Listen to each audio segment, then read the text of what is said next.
So next one is centerless grinding. It is one of the advanced grinding machines process. The centerless grinding is a process continuously grinding cylindrical surface in which the workpiece supported not by a center or chuck but a rest blade. The workpiece is ground between the two wheels. The larger grinding wheel does grinding, while the smaller regulating wheel, which is tilted at an angle, regulate the velocity Vf of the axial movement of the workpiece. The centerless grinding can also be external or internal traverse feed or plunge grinding. The most common type of centerless grinding is external transverse feed grinding.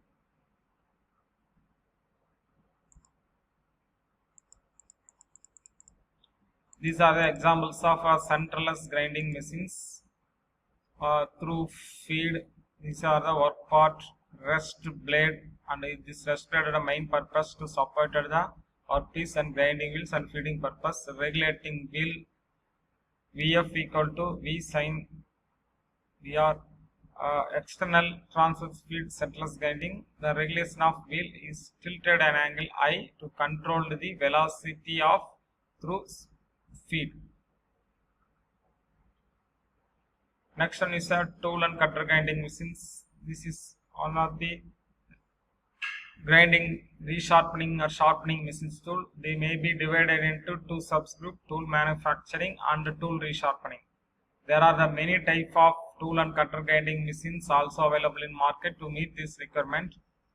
Simple and single point tools occasionally sharpened by a hand or bench or pedestal grinders.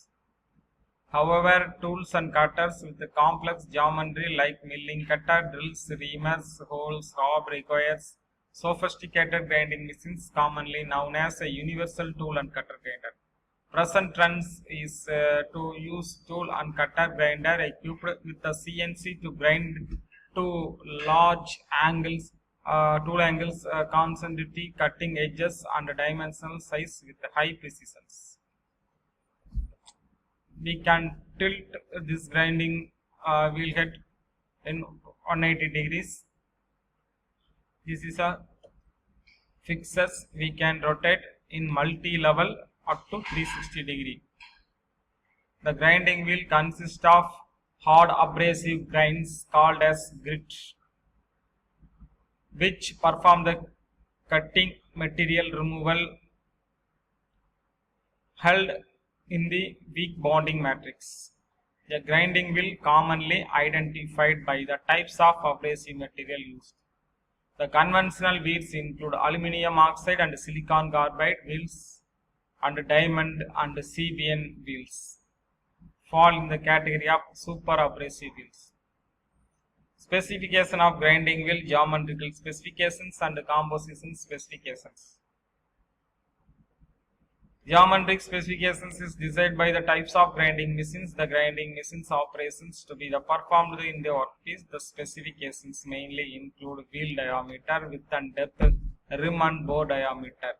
The specification of grinding wheel ordinarily means compositional specifications. Conventional abrasive grinding wheels are specified encompassing the following parameters: the types of grit material, grit size, bond and strength wheel commonly known as hardness, the structure of grinding wheel denoting porosity, the amount of intergrit spacing, the types of bonding material. Other than these parameters, the wheel manufacturer may add their own identifications code prefixing or suffixing the standard code. The conventional abrasive grinding wheels examples: grinding faces. Yes, the first one is a type 1 straight, and type 2 is a cylinder. Grinding faces highlighted by the blue colors. This one grinding faces identified by green colors. Now type C, grinding faces identified by red colors. Type D, the grinding face identified by violet colors. Grinding faces depressed center. This one is a straight cup, this is a flaring cup. Grinding faces at depressed centers. These are the depressed center. These are the mounting areas. These are the different type of conventional It's a conventional abrasive grinding wheels. The first one is a straight positions. Second one is cylindrical type positions. Third one is a straight cup. The super abrasive grinding wheels. The type IA1 and 2 IARSSS. The highlighted by the grinding area in green colors. 2A2 cup. The bonding material super abrasives A, D and resinoid metallic ratified and resinoids.